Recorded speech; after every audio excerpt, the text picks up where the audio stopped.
Hi there, it's Sandy coming to you from the virtual studio to talk color. And I want to tell you about how to choose a palette. And I don't necessarily mean a physical palette, although I can tell you I prefer a metal palette, one that has some wells to mix colors in. I have one on order that only has 15 areas for color in it, and I'm kind of excited about limiting my color palette because I tend to lean on colors way too much otherwise, rather than using what I know about color to mix the colors that I really want. I just rely too much on things coming out of the tube. But that is my own issue, not yours. So the way I chose my color palette was to go to the Daniel Smith dot cards. They have one that has all their colors in it, and you can swatch them to your heart's content. I did 1.5-inch squares and put them in these page pockets, and I added a line to them in Sharpie marker so I could see whether the pigment covered the black line, and I could tell whether it's opaque or not, and will make kind of a cloudy look to my painting. I've also got a few other brands mixed in here, and those have little indications on them as far as what brands they are, so that I know what I'm looking at when I look at swatches. But the colors you choose are going to be based on the kinds of things you paint. If you're a floral painter, you're going to want the pinks and the reds and the purples. And if you're an ocean painter, you're going to want a lot of blues in your palette. If you're someone who paints landscapes like me, you're going to want a bunch of greens, and you're going to want some browns in there. And the reason you want those colors is because you don't have to mix them if you have those pure colors. But every palette, I believe, should start with some basics. And the Daniel Smith Essentials set has a warm and a cool red, yellow, and blue. 6 colors. And those 6 colors make all of this.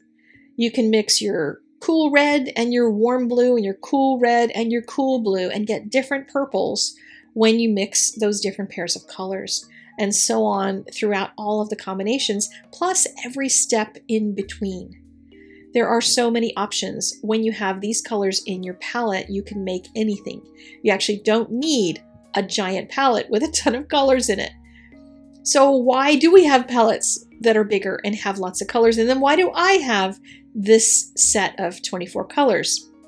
Well, I started with the Daniel Smith colors, and I only peeled out one of them so far, and that was the Hansa Yellow, which I'm starting to regret because I was making room for some others. I added in the Parylene, because those are dark colors, the Parylene Maroon and Parylene Green. I like those colors because they are nice and dark. I have a bunch of greens in my palette because I do a lot of landscapes. So I wanted a selection of different types of greens that I can mix with other things in my palette to make a wide variety of trees. I have a purple in there that I mix often with my greens in order to make tree colors. And I have a lot of different yellows. I like yellow, but I don't really need all the yellows. But I did include one duller yellow because it plays so nice with moon glow. Yellow ochre and moon glow are gorgeous together. So I was also looking for other favorite combinations like burnt sienna and cobalt blue. They look really beautiful together and they mix in gorgeous ways. Cobalt teal blue is a good sky color and I can't mix it. So I have that one in there, and I have quite a few blues in here, and I probably will lose a few blues next time I redo my palette. I keep my palettes for about 2 years until I really have gotten to know these colors really well and decide which ones get voted off the island. So there you go. This umber that I have may end up getting replaced because I might decide I can mix a color with some of my neutrals and my burnt sienna that are going to replace that. And then I can make room for another color in my palette. So your palette doesn't have to be permanent. It can change over time.